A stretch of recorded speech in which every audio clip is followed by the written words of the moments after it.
Hello guys, welcome to my mini vlog. So, andito tayo ngayon sa aking vlog. So, ang ganda ng pasok, no? Kala nyo, ganun na, no, yung gagawin ko. Ngayon, magbablog naman ako kasi sa ngayon nagluluto ako. Ang ulam namin ngayon ay munggo.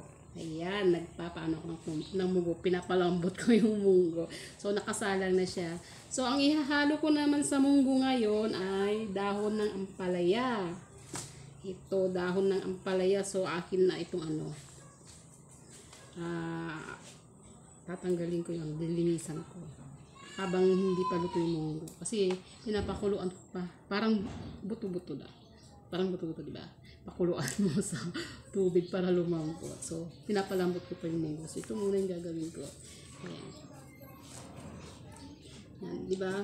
Hindi masarap yung munggo pag walang ganito. Kailangan may ganito. May sabog ang palaya.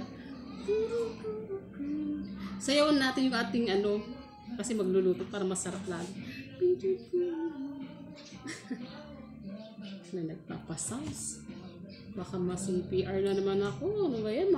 Yung kapitbahay ko, nagpapasounds na naman. Sige. Yun na guys. Nag-iingat ako para hindi ako ma-CPR. Sige, thank you guys sa mga ano. Nandito na kasi.